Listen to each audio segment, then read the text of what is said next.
hppodcraft.com.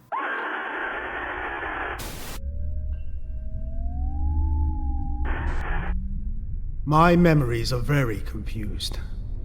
There is even much doubt as to where they begin, for at times I feel appalling vistas of years stretching behind me, while at other times it seems as if the present moment were an isolated point in a grey, formless infinity.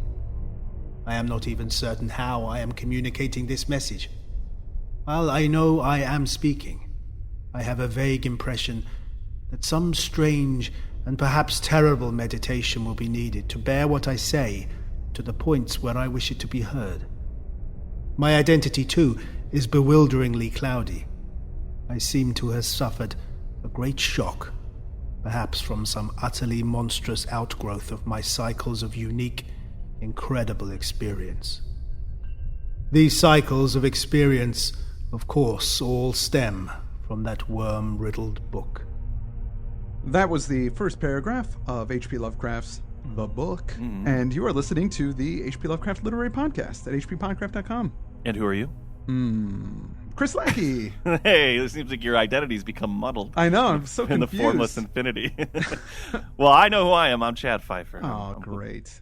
Glad to be here again, once more, doing a double feature. And that reader that we just had there is a friend of the show, Joel Nisbet. He kind of came in and, we needed somebody really quick, actually. He had written and said, hey, can I read for you? I said, yes. Yes. But we're pretty filled up with the rest of the shows. But then we had to do some rearranging, so he came in a pinch and did an excellent job for us. So thanks so much, Joel. Thank you so much. So, Chad, we got a few announcements that we should make. Yeah, we can jump into the story in a second. But by the way, that was the book, and we're also going to do The Tree on the Hill. The Tree on the Hill. Collaboration that we're going to do. Right. But what did you want to talk about? Now, if you recall, almost a year and a half back, has it been a year and a half? It's been a long time. We made an announcement that we were looking for an artist for our comic book we were doing called Deadbeats. And we put up on the website some stuff. We found an artist, J. Colbert, who many of you may know from our shows on the Mountains of Madness or from his excellent work drawing the Mountains of Madness, the graphic novel, and the upcoming Case of Charles Dexter Ward. He's had some stories in the first Lovecraft anthology, and he's done adaptations of all the Sherlock Holmes novels. We'll put up links to his work. The company that publishes the Lovecraft anthologies, Volume 1 and 2, Self-Made Hero, has decided to publish Deadbeats. Yes. So that will be coming out this fall. This autumn, if you're in the UK. 128 pages of deliciousness. Now, I think you'll be able to get it in the US as well. Yeah, supposedly the distribution will be in the US as well as the UK. So when it comes out here, it should come out there at the same time. Now, the story, it's pretty firmly in the mythos. I mean, in that tradition of the mythos, right? Yeah. If you like what we talk about here, then you're going to like the book. Oh, yeah. It's set in the 20s. There's jazz music. There's gangsters. There's monsters. There's zombies. There's cult-type things. Yeah, I think it's kind of like if Lovecraft had ghostwritten Some Like It Hot. Probably. Yeah. Speaking of Self-Made Hero, Lovecraft Anthology Volume 2 will be out in a couple months, and we're trying to get ransoms for the 2 readings of The Temple and The Hound. Yeah, because those are the stories that we adapted for Lovecraft Anthology Volume 2. So we'll have The Hound read by Anthony Tedesco, and The Temple read by Andrew Lehman. Yes. And if you can give us any money in any amount, we'll take it from you. And once we reach a ransom of $2,000, we'll release those readings. And we're hoping to get them out in March, around the time when the book comes out. So hopefully we'll be able to do that. And thanks to everybody who's contributed thus far. We've really appreciated your support. Helps us keep the show going and keeps Chris in hookers and blow, which is really the most important part. Man, I need that stuff. All right. Well, I think that's all the announcements of business we needed to do. Yeah. Yeah, that's it. Let's get into the story. So that opening tells us that this guy got a book of some kind, and it's freaked him out. Yeah. This is a really short story. Yeah, it's 1,200 words. It's not even a story. It's a fragment. It is a fragment. So going into it, I didn't assume it was going to go anywhere, but it really didn't go anywhere. Yeah, it doesn't go anywhere. Well, what this is actually, before we talk about it, is Lovecraft, according to Barlow, Lovecraft was going to try and make fungi from Yugoth into prose. Now we haven't talked about that much on the show, but that's a kind of a lengthy poem that Lovecraft did. This is his beginning of it, but he kind of decided it wasn't working out, so he stopped. Yeah. And that's why it ends the way it does. It just kind of abruptly just sort of stops. And I've got a letter here from H.P. Lovecraft. He wrote, "I am at a sort of a standstill in writing, disgusted at much of my older work and uncertain as to avenues of improvement. In recent weeks, I've done a tremendous amount of experimenting in different styles and perspectives, but have destroyed most, emphasis added, of the results. That sounds like my last week. Oh. I mean, no kidding, really. I was trying to write all week, and I hated almost all of it. Oh. So relatable. But I will say that even though that this is short and kind of goes nowhere, the writing's really cool. Yeah. I mean, I like that opening, and I like where he goes on to the next paragraph and talks about finding the book. And he goes to this dimly lit place near the black, oily river where the mists always swirl. I mean, it's a lot of great Lovecraft writing. And I get the impression it's some kind of secondhand store or something like that. It's a very old place with shelves full of rotting volumes reaching back endlessly through windowless inner rooms and alcoves. So there's like heaps of books on the floor and in crude bins. And that's where he finds this book. I've been into bookstores like that before. Sure. Used bookstores where there's just piles of books everywhere. And nothing's priced. It's just kind of you take it up to the counter and you go, hey, I want to buy this. And the guy looks at it and goes, a buck. Yeah. Sizes you up, tries to figure out how much money you got in your wallet and what you're willing to part with, Those places are great, but they do leave you with a bit of a film on you when you walk out, There's like this kind of ugh. They smell like old dingy books. Yeah. Well, that's where he finds this thing.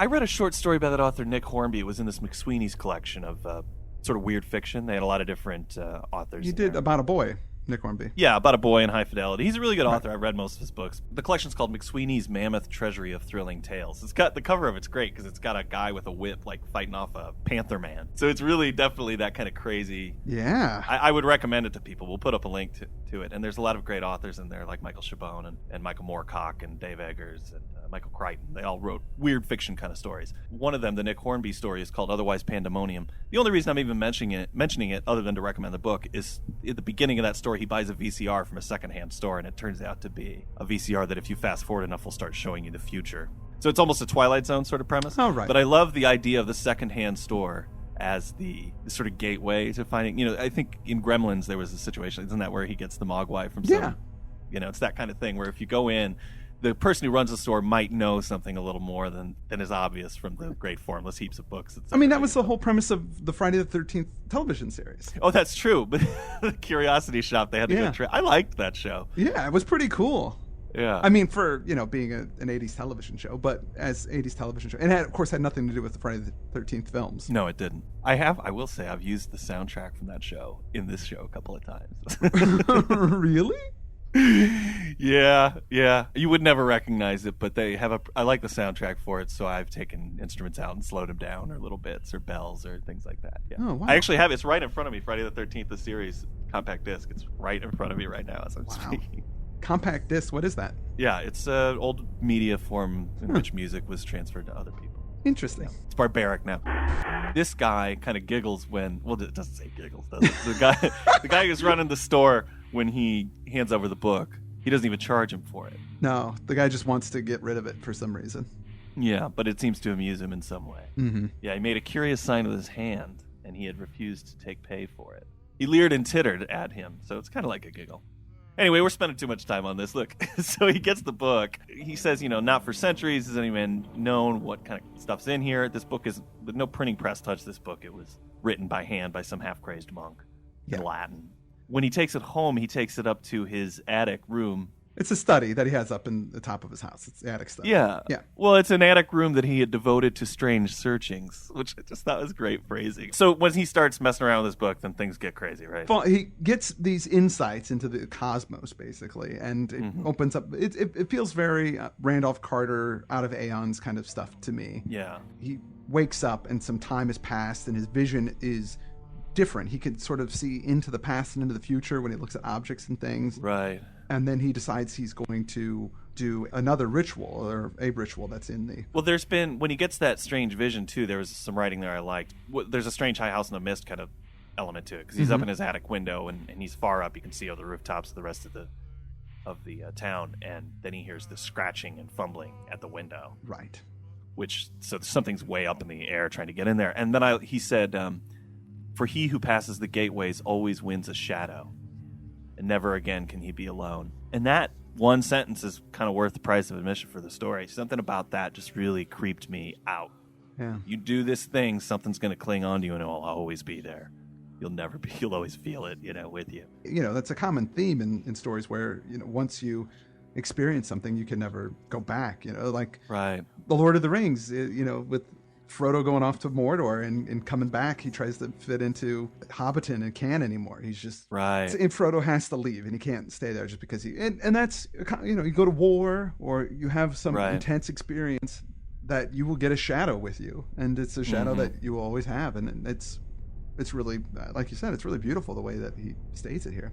Yeah, that is a great sentence. Well, as you were saying, the guy, this has happened to him where his perception has changed. He's been changed by this book, but then he decides, I'm going to go even deeper, and he carves out these 5 concentric circles of fire on the floor of his attic. And he stands in the innermost one, and he's chanting this litany, and the walls melt away. And that's total Randolph Carter kind of thing, where a black wind grabs him, and he's swept through all this crazy stuff. And then I think he's flying over like an old city. City built in no fashion I'd ever known or read of or dreamed of. As he gets closer, he sees this big square building, and it scares him half to death. I mean, he just gets clutched by fear, freaks out, and he wakes up in his attic room again. Yep. And that's when we have the horrifying concluding sentence. Thereafter, I was more cautious with my incantations, for I had no wish to be cut off from my body and from the earth in unknown abysses whence I could never return. That's it. The thrilling conclusion is that I'm just going to try and be a little more cautious with this book. Yeah, but again, it's a fragment. This was never meant to see the light of day, even though it did get published. It got published in 38 and Leaves. Did Barlow put it in there? Barlow, it submitted it and stuff. So, but there's some really beautiful writing in it, and it's a short piece. So, I would say give it a check, give it a look-see. So then we're on to The Tree on the Hill. Southeast of Hampton, near the tortuous Salmon River Gorge, is a range of steep, rocky hills which have defied all efforts of sturdy homesteaders. The canyons are too deep, and the slopes too precipitous to encourage anything save seasonal livestock grazing. The last time I visited Hampton, the region known as Hell's Acres was part of the Blue Mountain Forest Reserve. There are no roads linking this inaccessible locality with the outside world, and the hill folk will tell you that it is indeed a spot transplanted from His Satanic Majesty's front yard. There is a local superstition that the area is haunted, but by what or by whom, no one seems to know. Natives will not venture within its mysterious depths, for they believe the stories handed down to them by the Nez Perce Indians, who have shunned the region for untold generations because, according to them, it is a playground of certain giant devils from the outside. These suggestive tales made me very curious. So once again, we've got one of these mysterious localities in the wilderness. Right. And the narrator here, I believe, is Lucas Scott, and he's very excited because he's just got a place on Tree Hill Ravens on the basketball team. I was about to really get into you. What are you talking about? That's not the narrator's name. What? I think you're talking about One Tree Hill. Oh. Yeah, you that's the wrong source material you were looking at. Oh, how much of that did you watch mistakenly? Well, the first 3 seasons. Oh no. Yeah. That seems, yeah. Wow. It didn't feel very Lovecraftian. One of our listeners thought that we said One Tree Hill last week. Wrote in about that. Oh yeah, no. No, what if that really I mean, I would be talk about things that blow your mind. If you Kraslecki, actually watched 3 seasons of One Tree Hill because you were confused, and somehow you could convince me of that actually happened, I think that would really screw me up. I would have a shadow for the rest of my life. I'd be like, nothing is making sense in the world the way that I want it to anymore. That would be so... Yeah. No, the narrator actually later on he calls him Single. Yeah. Is that some kind of nickname for something? I don't know. Maybe Singleton? Maybe his last name is Singleton, but they never explain that in the story. Yeah, just calls him Single. Maybe he's just rubbing it in. Oh, can't get a date. Yeah. Not unlike Lovecraft. Dude, I've been reading A Life, and Lovecraft was not good with ladies. No? So believe it. Well, anyway, on this story that we're on the tree on the hill. Yes. That we're talking about now. Now, Hampton, this takes place up in Washington, I think.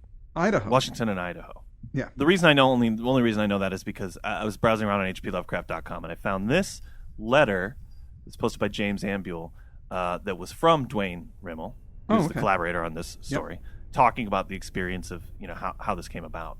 And he wrote, it's called A History of the Chronicle of Nath. And the Chronicle of Nath is a book that comes up in this story. Yeah. By the way, I actually kind of enjoyed this story. Did you? I don't think you liked it too much. No, I didn't. Well, this is what Duane wrote about his experience. Around 1934, when I was corresponding with H.P. Lovecraft, I wrote a little tale called The Forbidden Room. This later appeared in Fanciful Tales. In 1935, I did another story called The Tree on the Hill, using the same general background. It was my own Arkham, transferred west, my hometown of Assateague, Washington, which I called Hampden. Downriver several miles on the Snake was Croydon, Idaho, or in reality, Lewiston, Idaho. So he was on the border of Washington, Idaho there. Right. In my youthful enthusiasm to try and impress HPL, I sent him The Tree on the Hill. The locale was Hampden. HPL returned my story completely rewritten.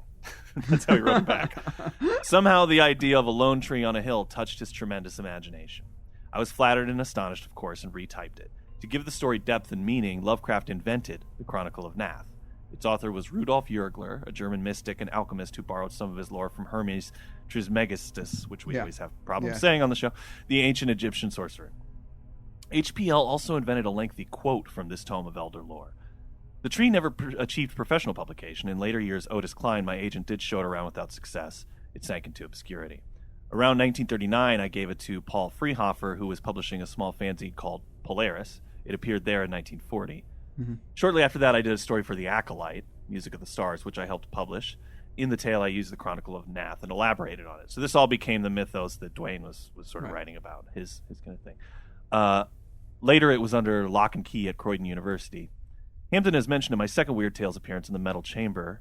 This made me feel sad. I had planned, of course, to have the Chronicles become as famous as those works of evil conceived by HPL, Robert Bloch, and August Derleth. It was not to be. In the early 40s, I turned from the weird to detective and murder mysteries. Frankly, I needed the money. And then he concludes with something that actually might change whether we cover this or not. I don't know. I mean, he's saying it, so I guess it's true. He wrote, incidentally, my first story in Weird Tales, The Disinterment, was not, and I repeat, not ghosted by HPL, as certain would-be, quote, critics and, quote, editors would like to believe. This fraud was perpetrated upon me behind my back, so to speak. HPL did indeed see the tale and congratulate me upon it. He made a few suggestions. He said it was ready for professional submission, and Otis Klein did indeed sell it. Any other interpretations by self-appointed HPL researchers are false. I was there. I know who wrote the story. Whoa. But I like how he says any other interpretations by self-appointed HPL researchers, and the HPL researchers is in quotes. Mm-hmm. I was like, that's our job description.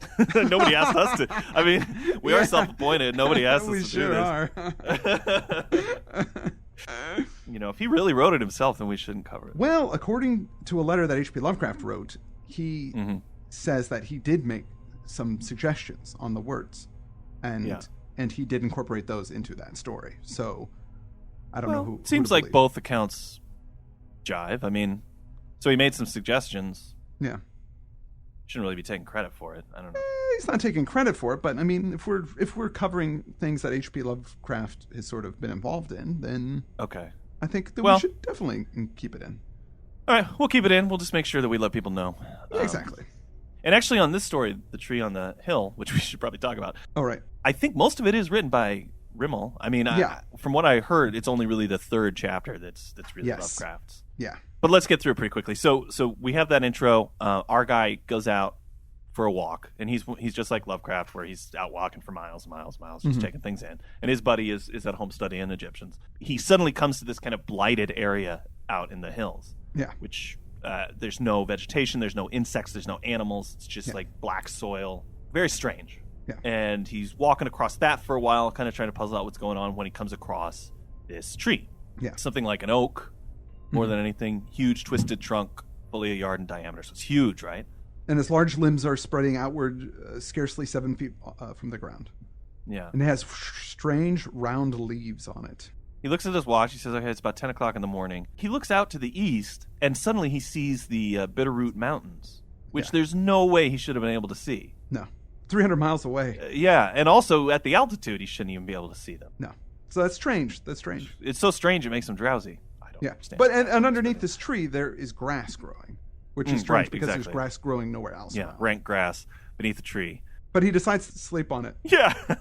Looking at the insane marvel of seeing those mountains makes him drowsy, and so he takes a nap. Then a curious phenomenon began to assail me.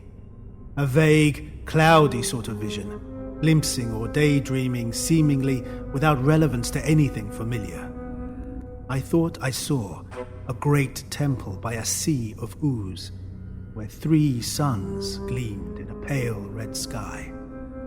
The vast tomb or temple was an anomalous color, a nameless blue-violet shade.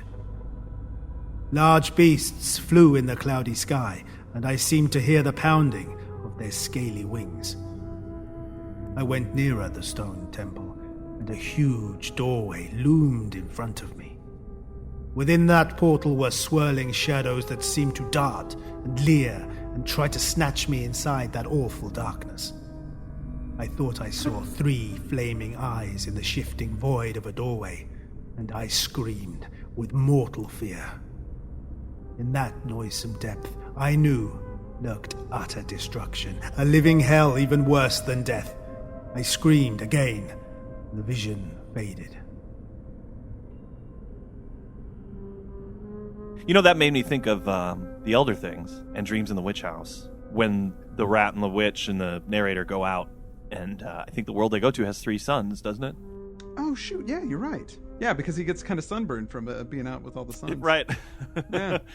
Well, and also the 3, thought he saw 3 flaming eyes, kind of reminded me of Haunter of the Dark, with the 3-lobed burning eye. Which we haven't gotten to yet. We haven't gotten to that yet, but something that comes up a lot. Anyway, I don't know if they're connected. Maybe he visited the same place that Keziah Mason had visited. I'm not... Could be. Sure, yeah. So yeah, he sees the mountains and he figures, hey, I'm going to take some pictures of this and of the tree and show my buddy Thenius. Yeah, his buddy's got a crazy name, right? Constantine Theunis. Theunis, that's how you pronounce it? Constantine's a pretty great name, so let's stick with that. He tells his buddy, he's like, I'm going to show photos to Constantine of this because it's so odd. So he takes a couple of pictures, and then he sits back down on the grass. For some reason, he's kind of drawn to it.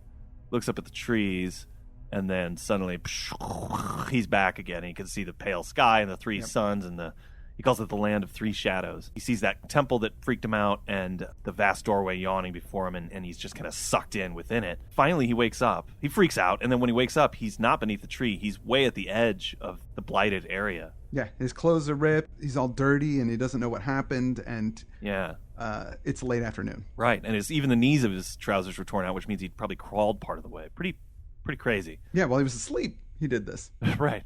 And so that gets us into chapter 2, where he goes back to Constantine, who says, hey, of course I want to see those pictures. Show them to me. So he pulls them out, and the first thing that Constantine does is say, my God, man, look at this.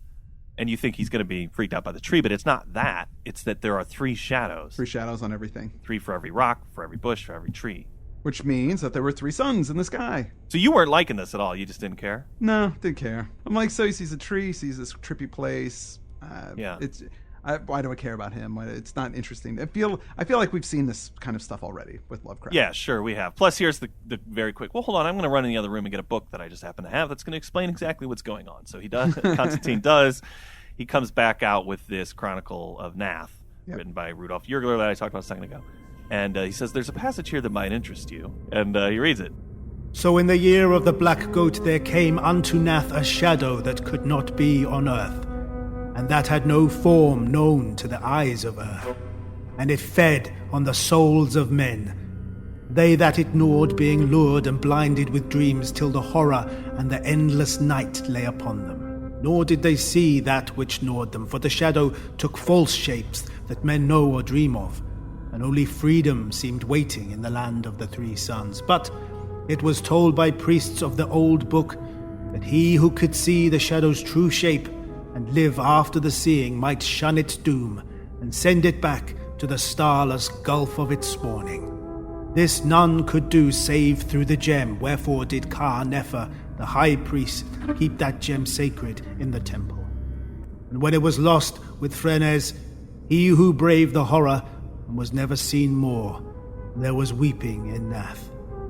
Yet did the shadow depart sated at last, nor shall it hunger again, till the cycles roll back to the year of the black goat.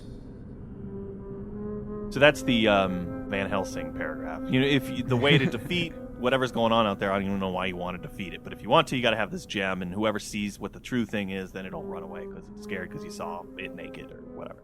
Yeah. He says, well, fortunately, that old gem that's in that mentioned in the book here. Yeah, I know where it is. Yeah, it's been rediscovered. I know exactly where it's at. It's in Washington. Yeah. But this is what's kind of annoys me about this story is that Constantine goes off and does everything. Right. So that gets us into the third chapter, which is the Lovecraft chapter. The narrator says, I don't need to get into too many details about what happened with me, but my buddy went and did some crazy stuff. But he's really vague about what happens. He just said, he went and got the gem. He doesn't know exactly what happened, but he gets a call that the guy is in the hospital. Come out here, I need to talk to you. So he goes to the hospital. What does he learn? I saw it. I did it. I got the gem. Everything's taken care of. It's going to be gone. The shadow, the monster, the creature, whatever. You won't have to worry about it for a few thousand years. But I need you to go get all your pictures and destroy them and burn them. Because I'm having some kind of crazy fit, and I couldn't have done that. So I'm here. You go home and take care of him. Why didn't he just wait, by the way, not call him from the hospital? And when he got discharged, go home, destroy everything, and then call him to tell him. Yeah. Anyway, he says, you got to do this for me because it's the way to get the narrator back into the story. Should have just had the narrator do this, but whatever. Yeah. You agree, right? I mean, I totally agree. Yeah. It just seemed ridiculous to me that all of the action, him going to fight the monster and do all the cool stuff, it's skipped. It's totally skipped. Well, it does drive him to go back and collect the stuff and start burning it and give us a kind of Pickman's model kind of ending. Here's what happened. He created a kind of camera obscura, which is basically a black box that you put a pinhole of light through. Right. I'm sure most people are familiar with that. And he took the gem and put it in there so that he could look through the gem at the photos. He had slid the photos into the back of it so that he could look at them. And when he did this, he had done some drawings of what he was seeing.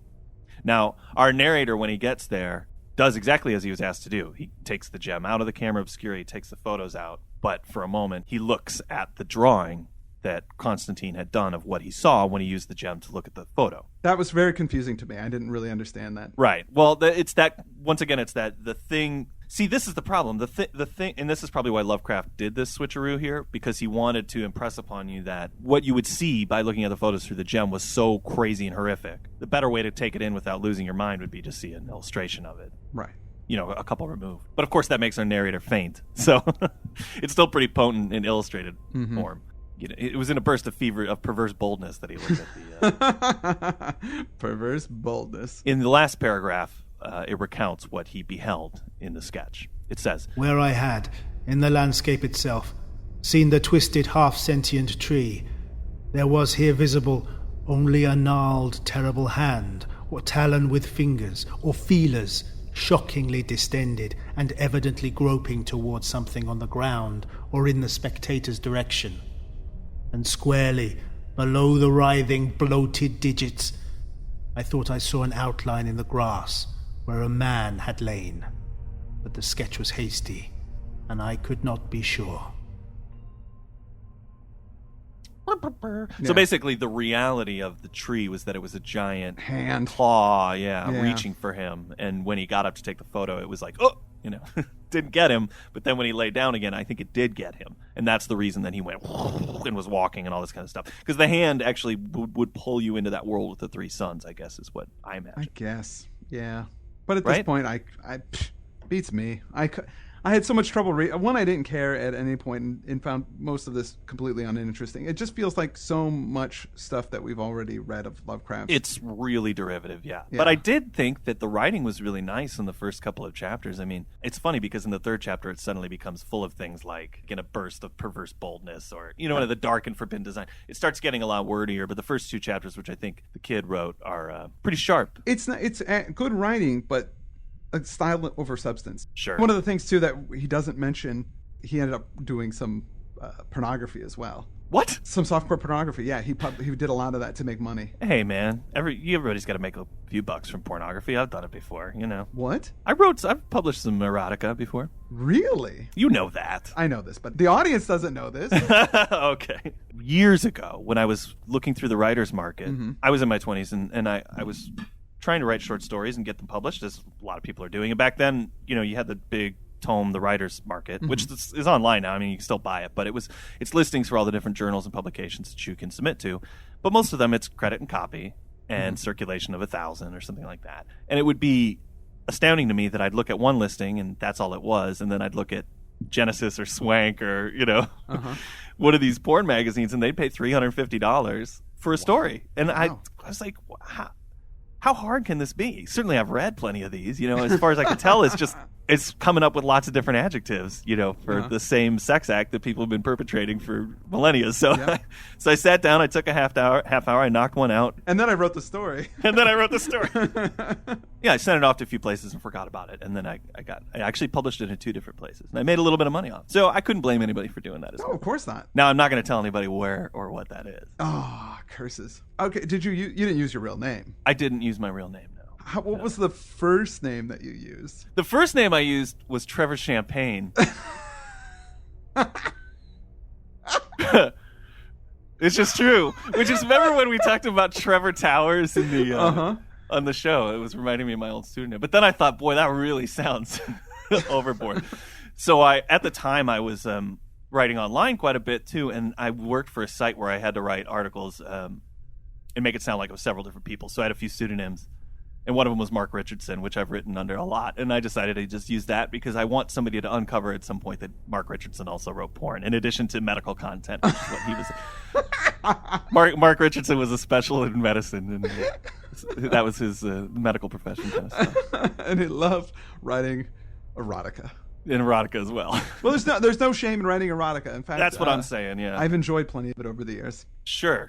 Who hasn't? Well, I haven't read it, so I shouldn't say this, but there is like Lovecraftian erotica, right? There's like Cthulhu. Oh God, yeah. Erotic. There's tons of it. I know. I'm not a tentacle man, so. You're not a tentacle man? What do you mean? Oh, I know. It doesn't do that yeah. for me, Lovecraftian erotica. There's a whole huge genre of that type of thing, and it's just never appealed to me. No, but I shouldn't say I don't like it because I haven't really tried it. Oh, I've checked some out. Some, but I mean, it's just not. Yeah. Horror and sex aren't things that I go together for me. I'm pretty vanilla. Really? Oh yeah. Yeah, I hear you. Yeah. I think they go together, but when you say erotica to me, that means I'm going to be masturbating to it. Well, that's not what I was going to say, but that's pretty.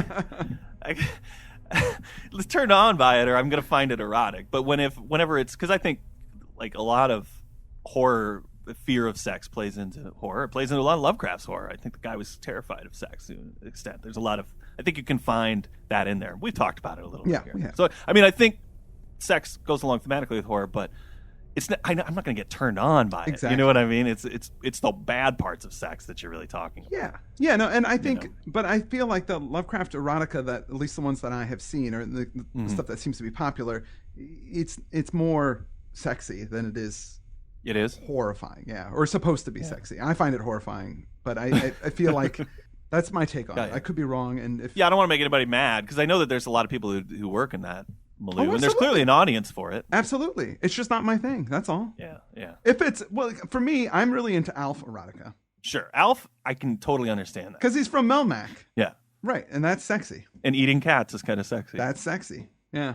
Sure. Not the actual act of it, but knowing that he eats cats, totally sexy. We got to stop talking about it. I'm getting turned on. Oh, God. Well, we kind of discussed the stories today, Chris. Yes, we did. As well as a few other things, but oh well. Guess what? Next week, we're going to be into a big one. Finally. The Shadow Out of Time. Yeah, The Shadow Out of Time. And so we are not going to have, as much time to fool around like we did today. So we'll have to get into it. I think that'll probably be a 2-parter at least, right? At least, yeah. That's a great story, and I'm looking forward to talking about it. I really, really enjoy it.